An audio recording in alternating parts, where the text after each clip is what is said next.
Le président catalan renonce à organiser des élections anticipées comme l'exigeait Madrid, mais Carles Puigdemont n'a pas franchi le Rubicon en déclarant l'indépendance. Il laisse la décision au Parlement catalan. Le Sénat espagnol, lui, doit voter demain la mise sous tutelle de la Catalogne. Anne-Claire Poignard.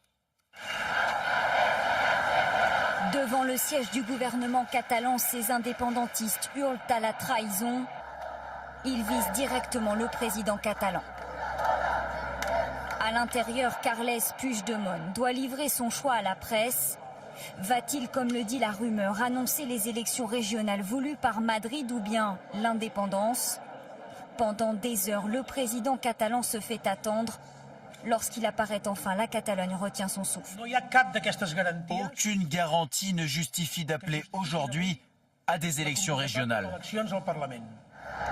Pas d'élection régionale, pas non plus d'indépendance. Carles Puigdemont a décidé de botter en touche. Les indépendantistes sont furieux. Nous ne rentrerons pas chez nous, nous sommes ici obstinément et nous continuerons jusqu'à ce que l'on obtienne la liberté. Ce soir, c'est le Parlement catalan qui prendra position. Demain, tous les regards se tourneront vers Madrid, qui doit se prononcer sur la mise sous tutelle de la Catalogne. Et on retrouve à Barcelone notre envoyée spéciale, Stéphanie Pérez. Bonsoir Stéphanie. Le président catalan n'a pas cédé face à Madrid. Le bras de fer continue.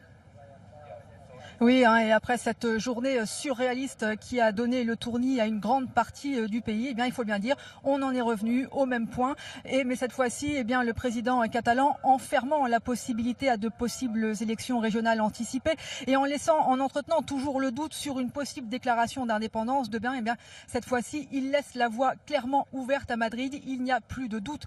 Demain, le Sénat espagnol devrait voter la mise sous tutelle de la région, le fameux article 155 de la Constitution espagnole.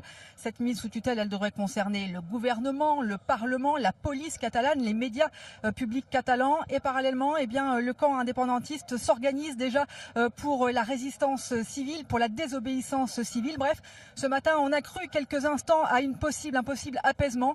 Ce soir, en fait, la région a franchi un nouveau pas dans l'escalade. Merci Stéphanie.